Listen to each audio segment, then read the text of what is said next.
In the shadowed corners of our world, where fear meets folklore, ancient stories whisper of beings born from darkness. Tonight, we journey into the heart of those legends, creatures that have haunted humanity's imagination for centuries. From the blood-chilling hunters that prowl midnight forests to the supernatural entities that defy all explanation, these myths reveal our deepest fears and darkest curiosities. Are they mere stories, or remnants of something forgotten?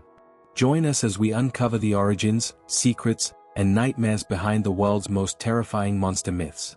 Welcome to Creatures of the Dark. Enter if you dare. The Wendigo, hunger that consumes the soul, North America.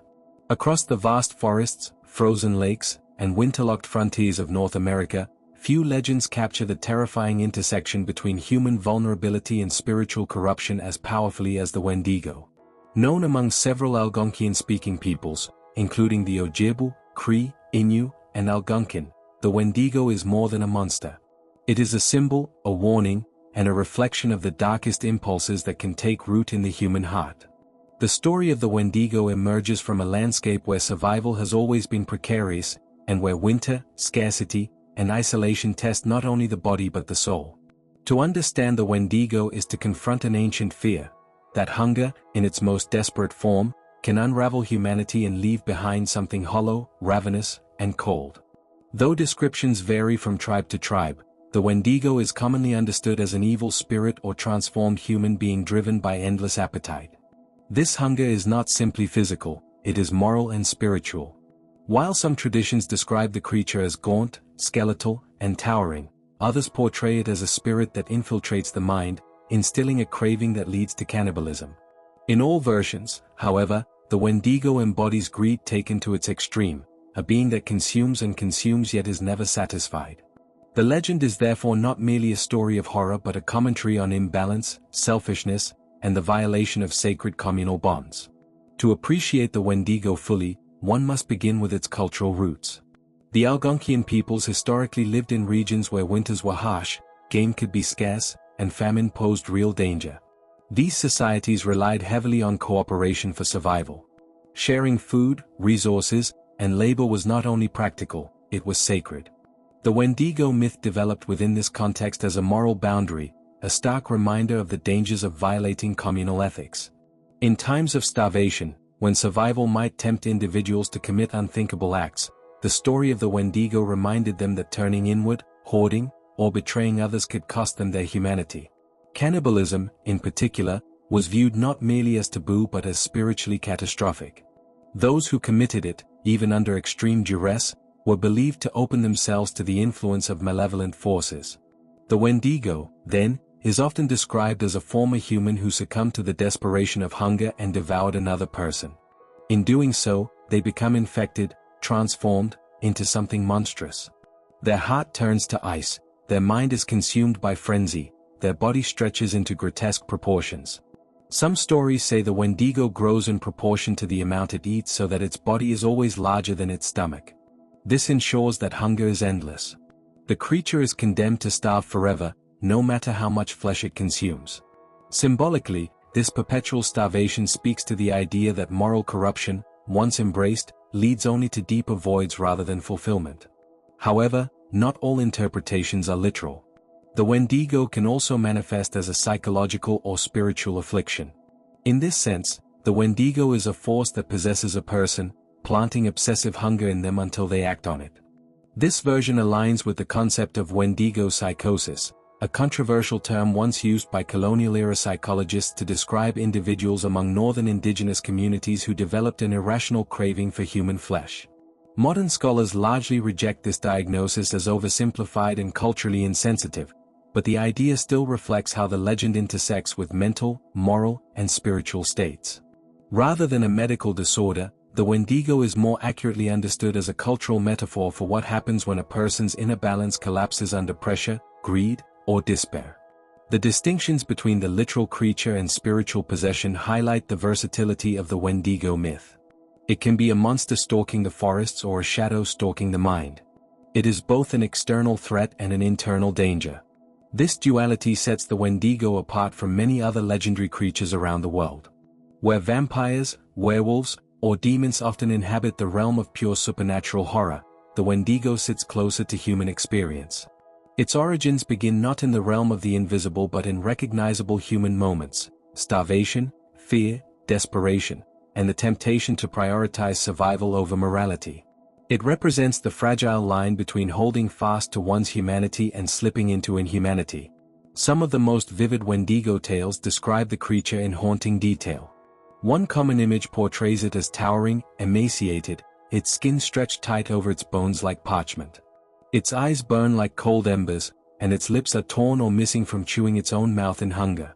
Its heart is said to be encased in ice, and its breath freezes the air. When it moves, it does so with unnatural speed, gliding through the forest with terrifying grace. In some narratives, Wendigos mimic human voices to lure victims deeper into the woods.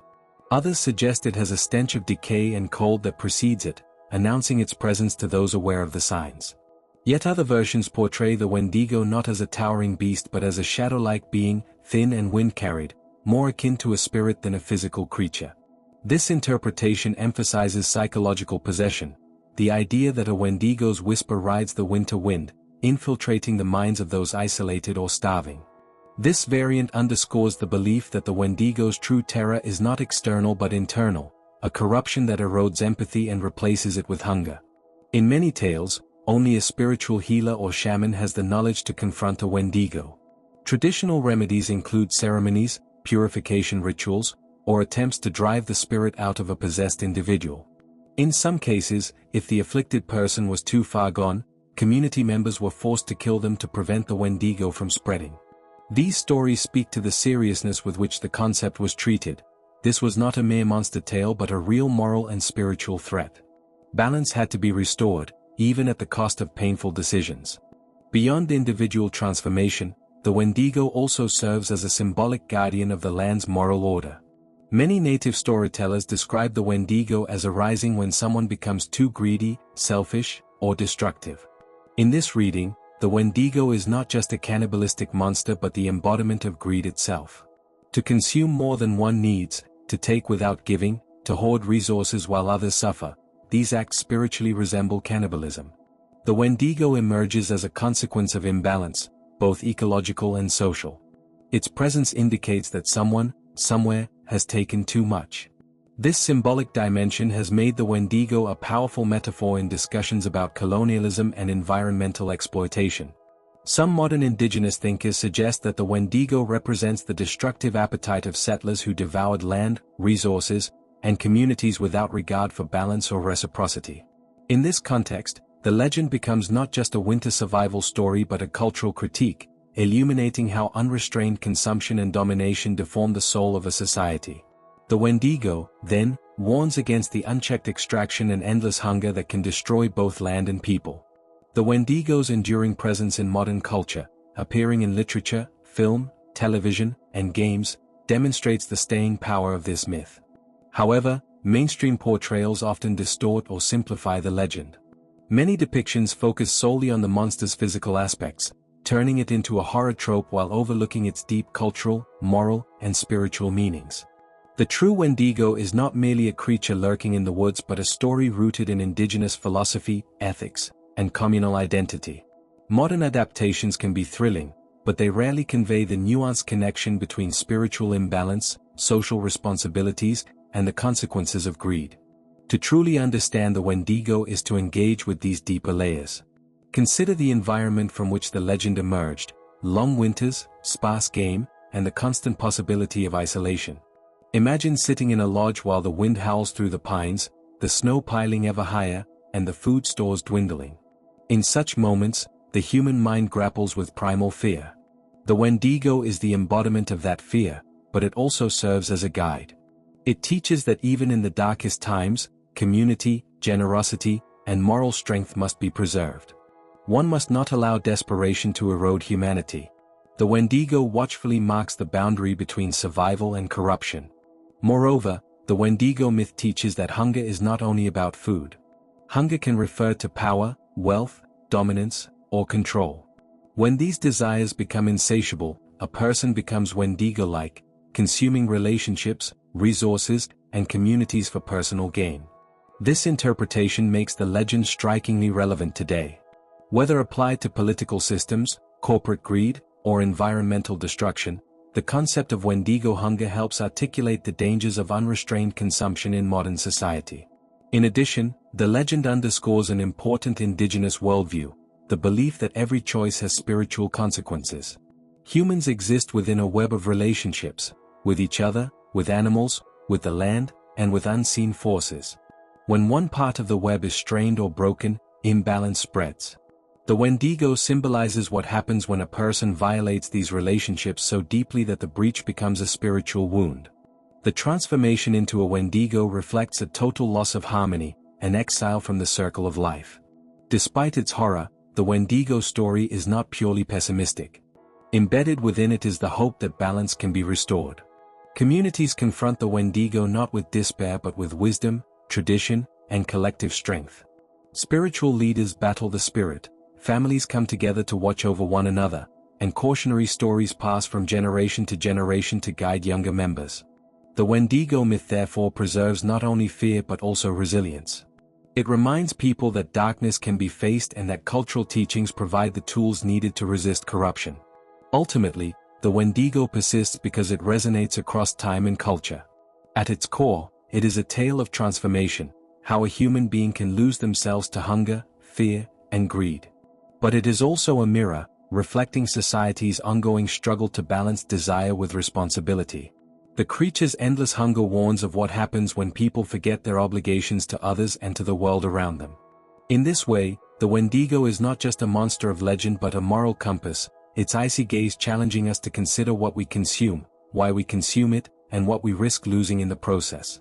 In the deep forests where the legend was born, the Wendigo remains a presence, not necessarily as a literal creature stalking the snow, but as a story that endures, echoing through generations.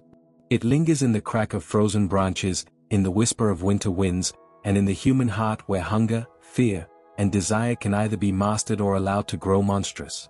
The Wendigo reminds us that the greatest danger often comes not from the wilderness outside but from the wilderness within. And in that reminder lies both the terror and the timeless power of the tale. The Chupacabra, the vampire beast, Latin America. Few modern legends have spread across the Americas with as much speed, fear, and fascination as the tale of the Chupacabra. Often described as a mysterious creature that stalks livestock, drains them of blood, and leaves no clear tracks or explanations, the Chupacabra occupies a strange place in the world of folklore, neither ancient myth nor entirely modern invention, neither wholly supernatural nor easily dismissed as mere misidentification. Emerging from Puerto Rico in the mid-1990s and eventually making its way throughout Latin America and even parts of the United States, the Chupacabra has become one of the most recognizable cryptids in popular culture. To understand why the story of the Chupacabra gained such traction, it is essential to examine its origins, reported characteristics, cultural impact, and scientific explanations. In doing so, we see how the creature reflects the anxieties, hopes, and evolving social landscapes of the communities that tell its stories. What follows is both a narrative and an explanation, an exploration of the creature itself and the reasons why it endures. Origins of the myth. Although Latin America is rich with centuries-old legends of supernatural predators, the Chupacabra is relatively modern. The first widely publicized sightings occurred in Puerto Rico in 1995, beginning with a series of strange livestock deaths, mostly goats, that appeared to have been drained of blood. The Spanish phrase chupar la cabra, to suck the goat, eventually condensed into the now famous name. During this time, Puerto Rico faced economic instability, the lingering impact of natural disasters, and general uncertainty. Such conditions often give rise to new folklore, stories that help explain the unexplained or give form to communal anxieties. The Chupacabra quickly filled this narrative vacuum. Some researchers argue that earlier legends from Mexico and Central America, involving vampiric demons or shape-shifting predators, helped set the cultural stage for the Chupacabra's emergence. But the creature's initial details, spikes along its back, glowing red eyes, reptilian skin, strongly resembled the science fiction aesthetics popular in the 1990s, particularly in television and film. This has led some to believe that the Chupacabra is a hybrid of folklore and pop culture influence, rather than a purely traditional myth. Descriptions of the beast. One of the most striking aspects of the Chupacabra legend is the wide variety of descriptions, which fall broadly into two categories: 1. The reptilian Chupacabra. This is the original form reported in Puerto Rico. Height of 3 to 4 feet. Large, red, glowing eyes. Gray or greenish skin, sometimes scaly. Sharp quills or spines running along its back. Long, thin limbs with claws. Ability to leap long distances. Witnesses often associated it with an extraterrestrial or experimental creature. Some claimed it moved oddly, as if floating or hopping. This form is the most iconic and the one most often depicted in early illustrations and documentaries. 2. The canine Chupacabra. As reports spread to Mexico, Chile, Brazil, and the southern United States, the description changed. Hairless dog-like creature. Mangy appearance with thick, leathery skin. Pronounced fangs. Sunken or glowing eyes. Blackish blue tongue. A strong, unpleasant odor. Unlike the reptilian version, this creature resembles a sick coyote or wild dog. Many of the later carcasses brought forward as proof belong to this second category. These canine versions are often found dead and examined, unlike the original Puerto Rican variant. Signature behavior: the vampire attacks. The Chupacabra's reputation as a vampire beast comes from the way animals are found after alleged attacks. Small puncture wounds, often 2 or 3 marks. Lack of blood at the scene. No clear struggle, dirt displacement, or tracks. Livestock, goats, chickens, sheep, and sometimes cattle, found drained or partially drained of blood. To many rural farmers, the inexplicable nature of the killings suggested something beyond natural predators. Dogs and coyotes typically leave torn flesh, scattered fur, and obvious signs of violence, not neatly punctured wounds. However, veterinarians have proposed natural explanations. Some predators bite once, puncture deeply, and the internal bleeding gives the appearance of missing blood. But in isolated regions with livestock as the heart of family survival, the lack of clarity fueled fear and speculation. The spread of the legend across Latin America. After the initial Puerto Rican wave in the 1990s, stories of the Chupacabra spread rapidly. Mexico saw numerous reports during the late 1990s and early 2000s, coinciding with declines in livestock in rural areas. Chile documented attacks in 2000 and 2004, often involving poultry farms. Brazil experienced a surge of sightings in the 2000s, particularly in the Northeast.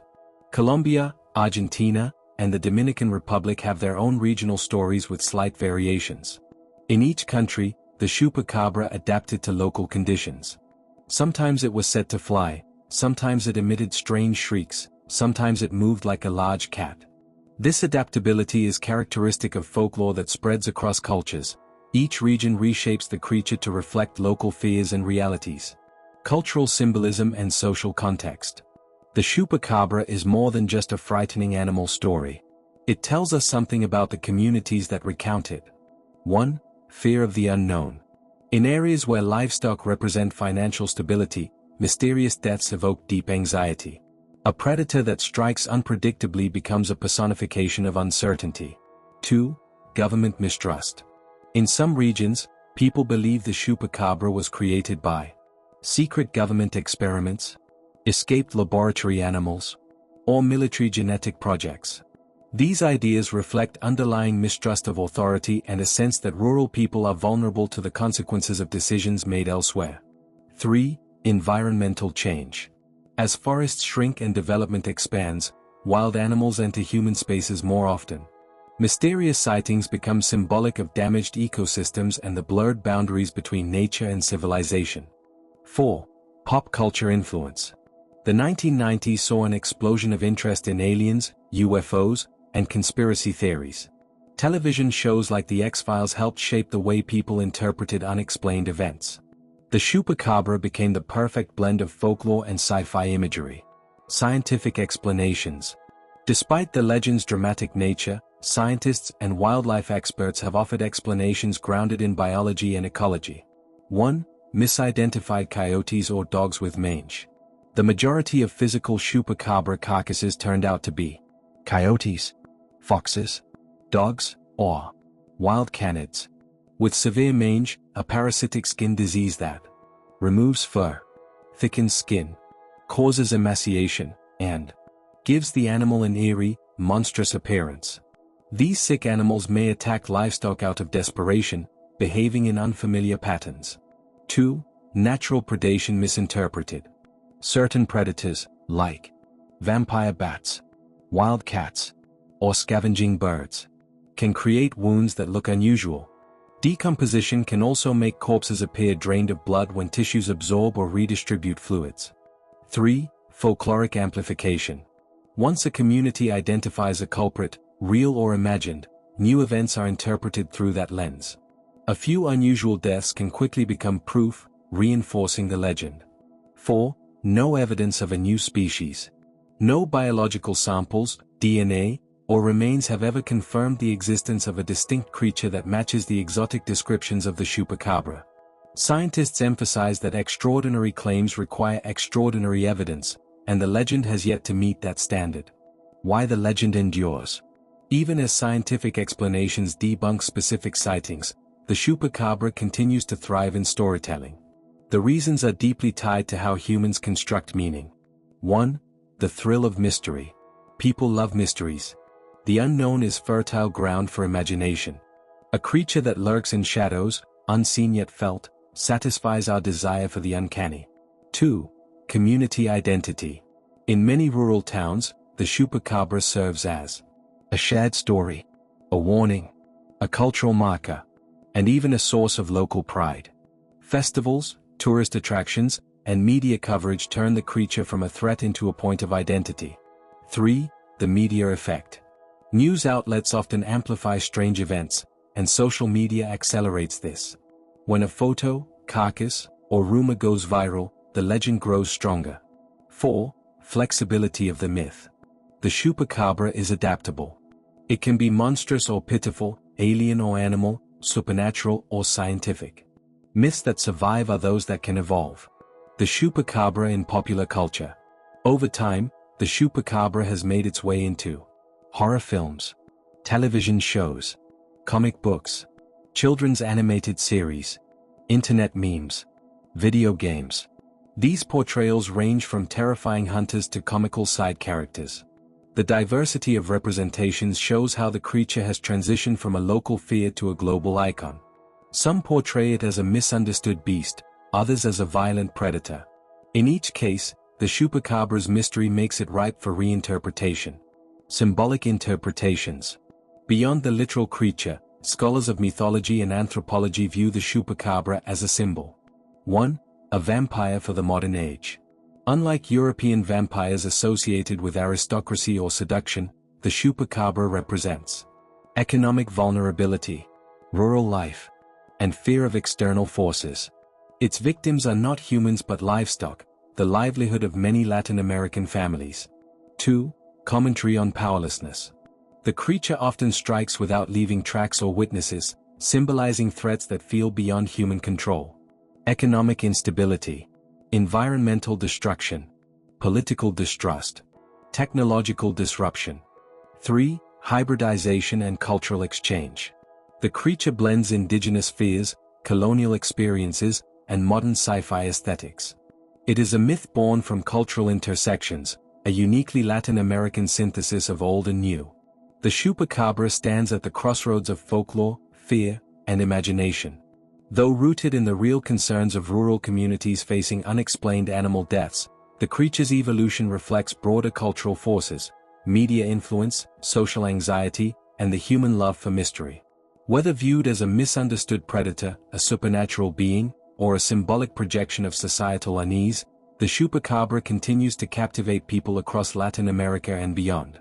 Its ability to adapt across regions, decades, and cultural contexts has solidified it as a key figure in modern mythology.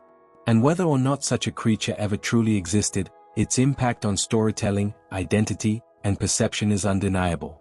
As long as there are unexplained noises in the night or livestock found under mysterious circumstances, the legend of the vampire beast of Latin America will continue to thrive, an enduring reminder of how myths are born, grow, and live on. The Jorōgumo, the seductive spider woman, Japan. Among the many supernatural beings of Japanese folklore, few figures embody the intersection of beauty, danger, and deception as vividly as the Jorōgumo, often translated as the binding bride or entangling woman spider. The name itself reveals her nature. Joro meaning prostitute or courtesan, and Gumo or Kumo meaning spider. Yet the legend is more than a simple monster tale. It is a reflection of cultural anxieties, moral teachings, social structures, and human fascination with seductive peril. The Jorōgumo is not merely a creature that frightens, she represents the alluring threat that lurks beneath outward beauty, a recurring theme in global mythology but rendered with distinctive Japanese nuance. The tale takes many regional forms, but its core motifs remain consistent. A giant orb-weaving spider gains the ability to shapeshift into a beautiful woman once it reaches several hundred years of age. With this transformative power, she lures unwitting men into her lair, ensnares them with silk or supernatural seduction, and ultimately consumes them. The Jorōgumo legend is part cautionary tale, part moral commentary, and part exploration of the blurred line between desire and danger. Origins in nature and folklore. Like many creatures in Japanese mythology, the Jorōgumo begins as a natural animal, the Joro spider, Trichonephila clavata, a large orb weaver native to Japan notable for its bright yellow and black markings. These spiders are harmless to humans, but their impressive size and highly visible webs made them natural candidates for folkloric exaggeration.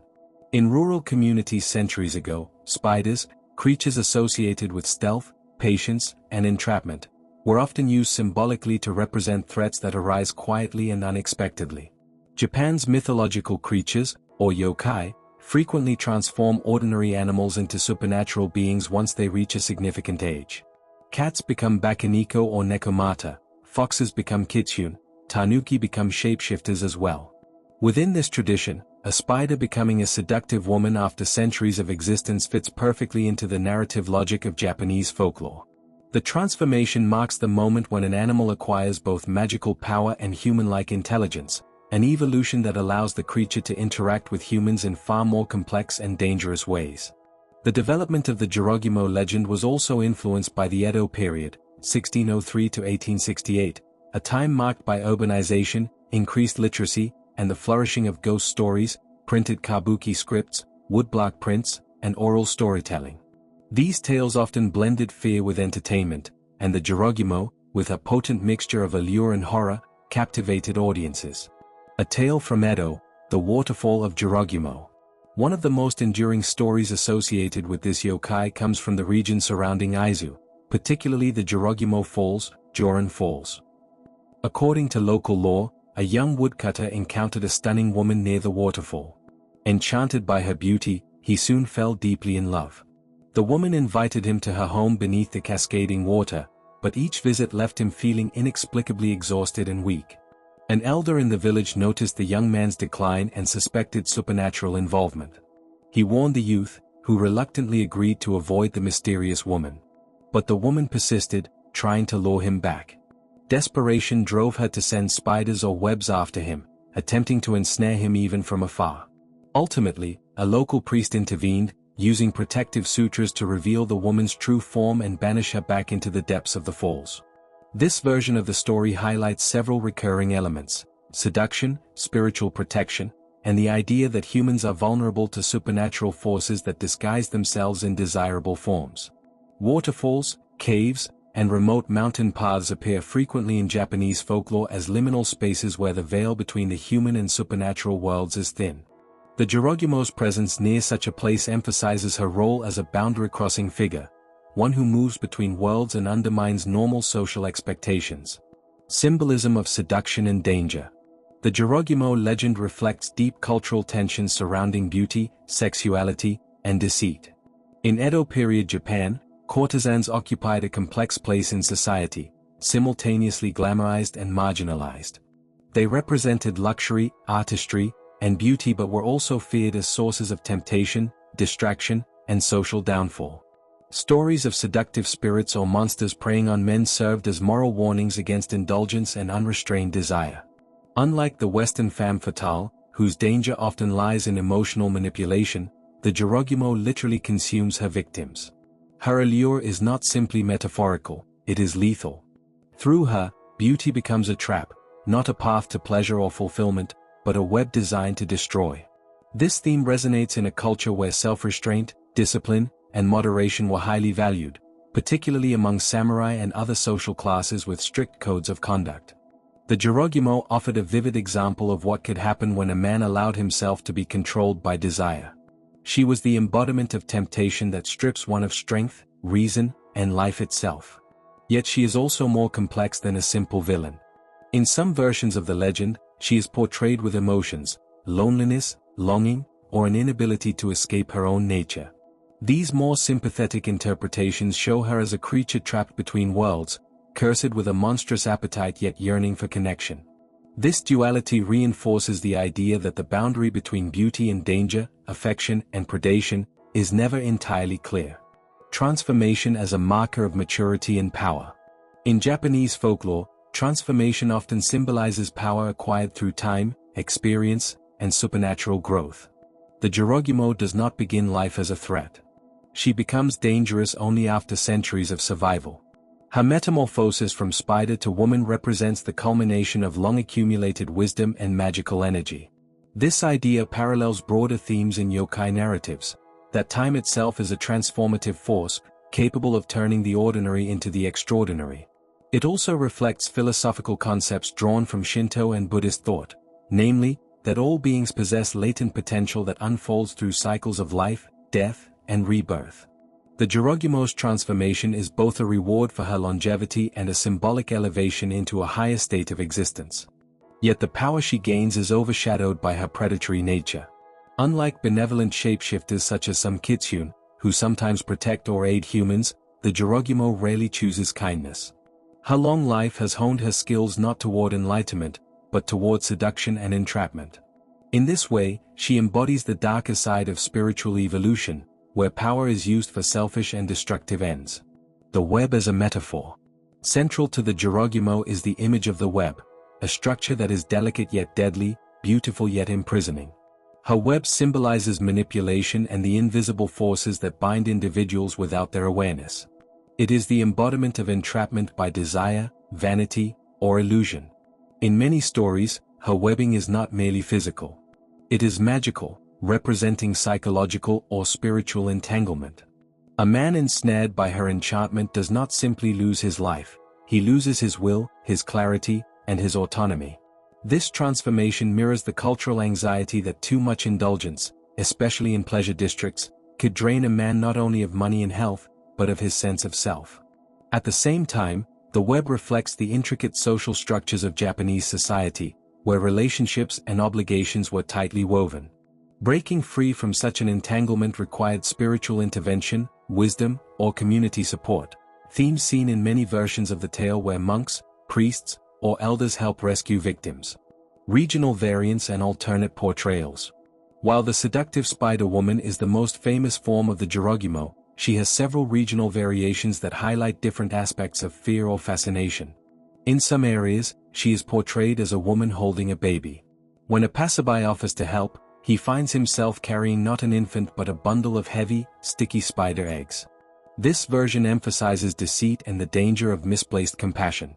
In other stories, the Jorōgumo controls swarms of smaller spiders, using them as her agents.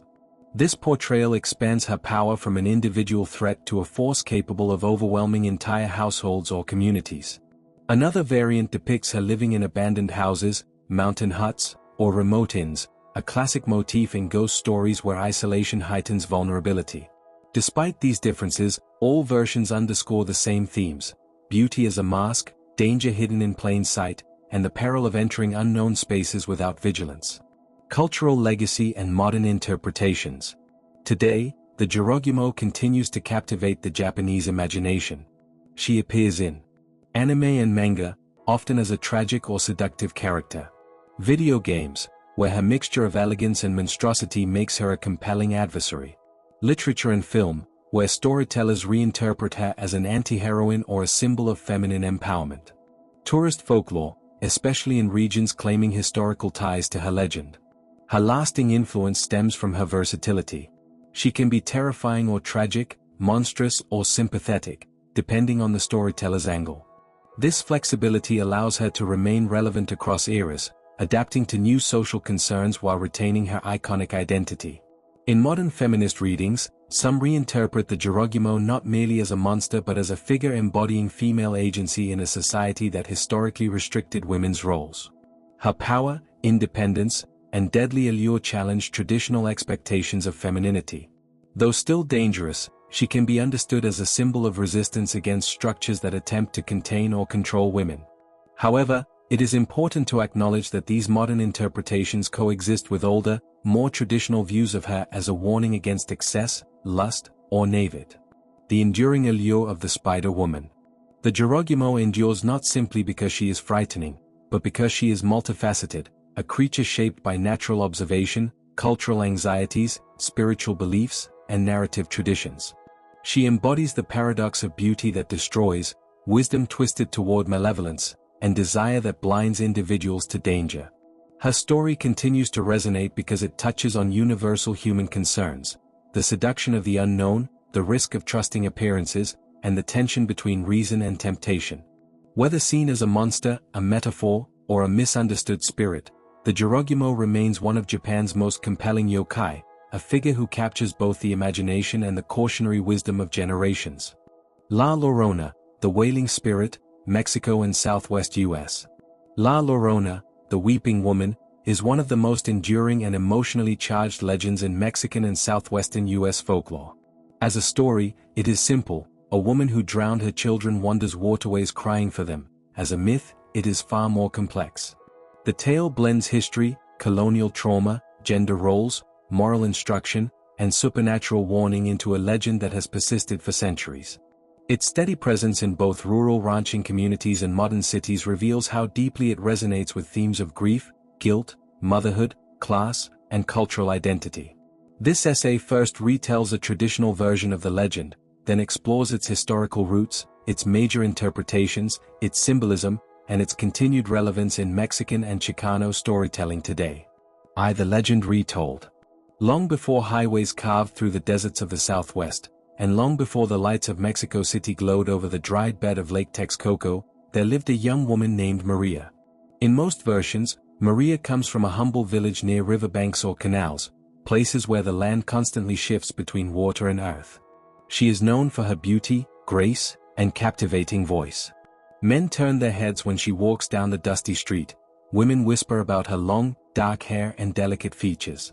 One day, a wealthy ranchero rides through her village. He is the son of a landowner, accustomed to luxury, and his fine clothes and confident posture separate him instantly from the local farmers. Maria catches his eye. They speak, they flirt, and soon he visits her home regularly. People say that his laughter rings through the village whenever he and Maria walk by the river. When she becomes his wife, neighbors envy her fortune. For a time, they are deeply happy. They have 2 children, a boy and a girl, whom Maria adores. But as the children grow, the ranchero begins to change. He still loves them, but he withdraws from Maria. When he returns from long trips, he greets the children first and only nods to her. Maria senses him slipping away, not only from her heart but from their shared life. One afternoon, Maria sees him riding through the village again. This time, he is not alone.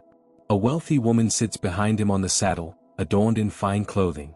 Maria realizes with anguish that he intends to leave her and reclaim his old life of privilege. The thought of losing him, of returning to a life of poverty and abandonment with 2 young children, overwhelms her.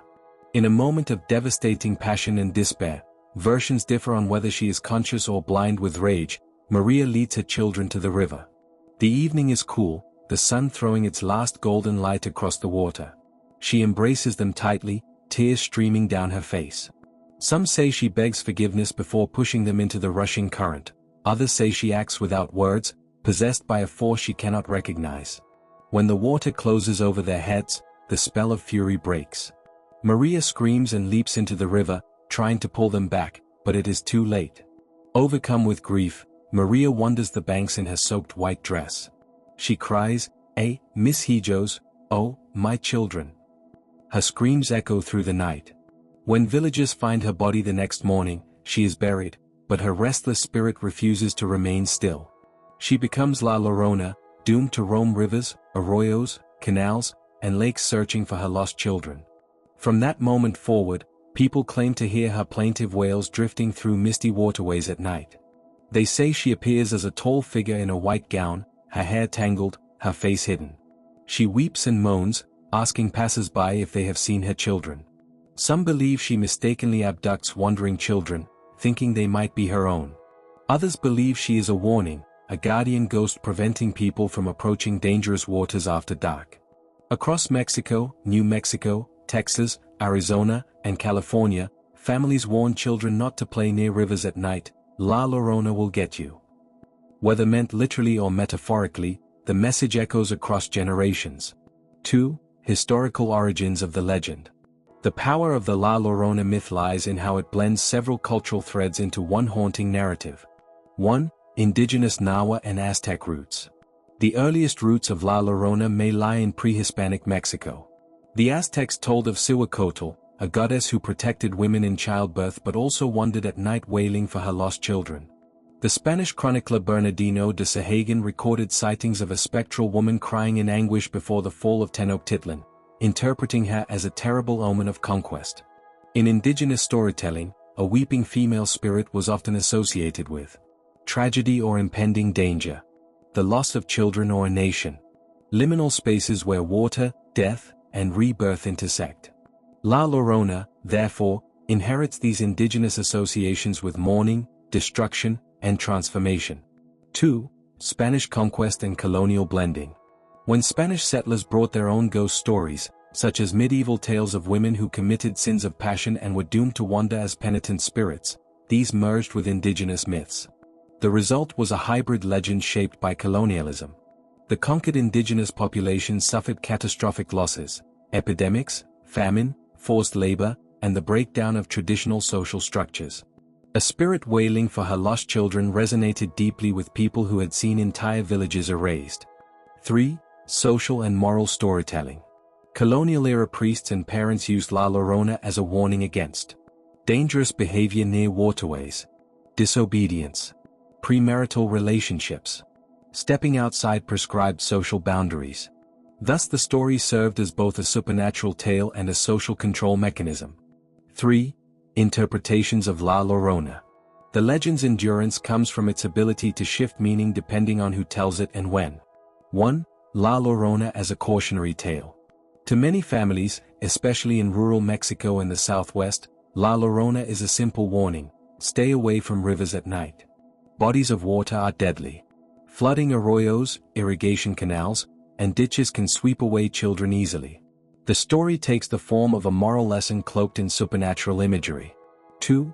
La Llorona as a symbol of colonial trauma.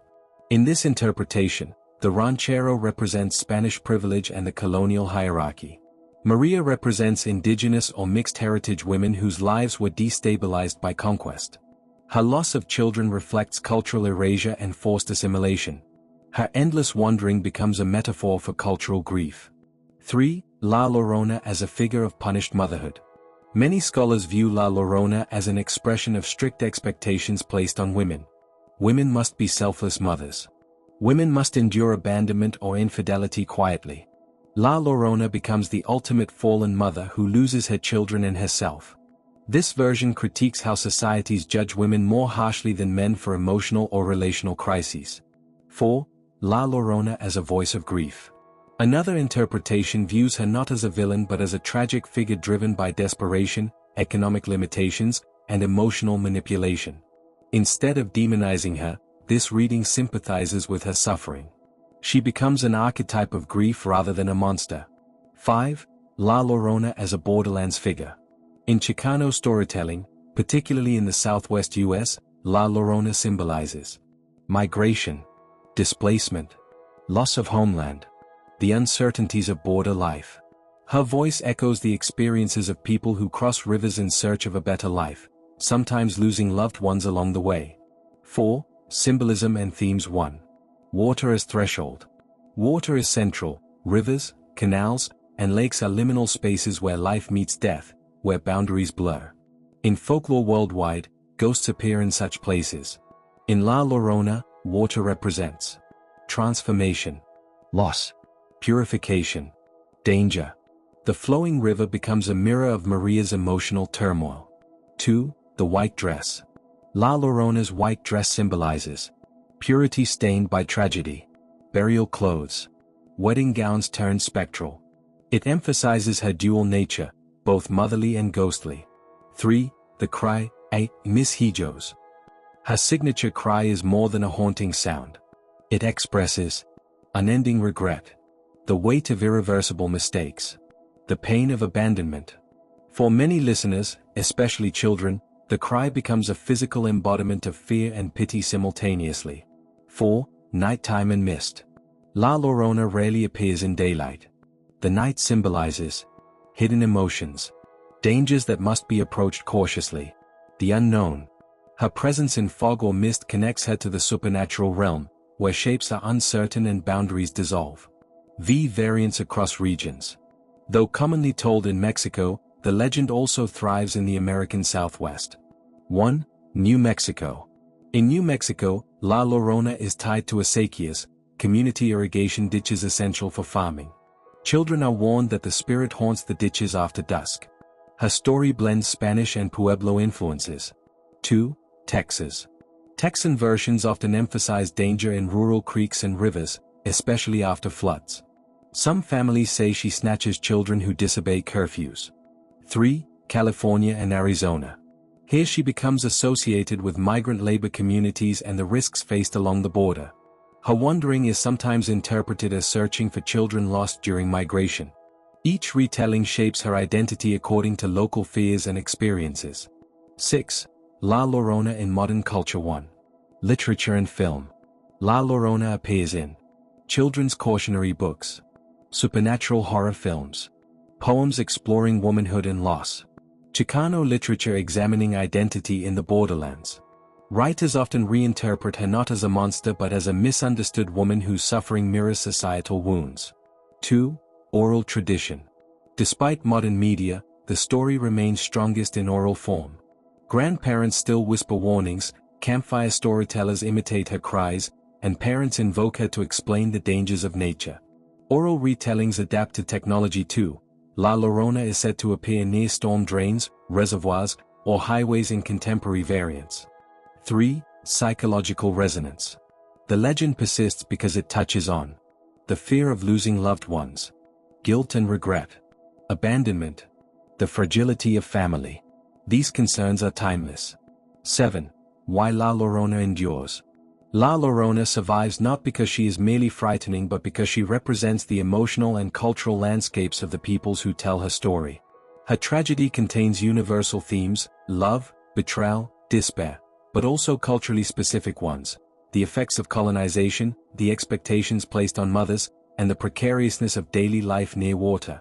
She embodies paradoxes. A mother who harms her children yet mourns them eternally. A symbol of danger who also protects communities. A ghost rooted in both indigenous and colonial histories. The legend's ability to express pain without resolving it keeps it alive. It is a story people return to when they need to understand grief or articulate warnings.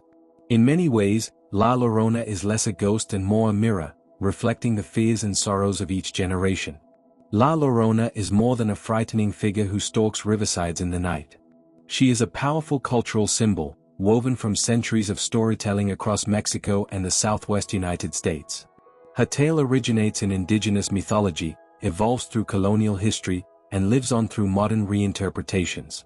She embodies themes of loss, love, betrayal, motherhood, and cultural displacement.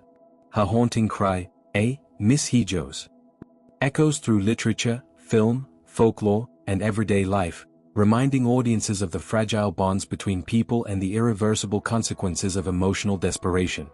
The endurance of La Llorona demonstrates the power of folklore to adapt, transform, and reveal the deepest truths of a culture. Even today, families tell her story not just to frighten children away from dangerous waters, but to express shared fears about loss and grief. Her presence along rivers and canals is both a warning and a lament. In her eternal search for her children, she becomes a guardian spirit, a tragic mother, and an enduring emblem of cultural memory. La Llorona may wander forever, but she remains rooted in the collective imagination of the communities who keep her alive, whispered at night, retold at gatherings, and carried forward by every generation that hears her wailing in the dark. As we emerge from the shadows, one thing becomes clear: these monster myths endure because they speak to something primal within us. Whether born from fear, caution, or pure imagination, each creature leaves its mark on the human story. If you enjoyed this journey into the world's darkest legends, make sure to like, subscribe, and share your favorite myth in the comments below. And remember, the night is full of mysteries, some waiting to be discovered, others better left alone. Until our next adventure into the unknown, stay curious, stay brave, and keep your eyes open. Darkness has many secrets.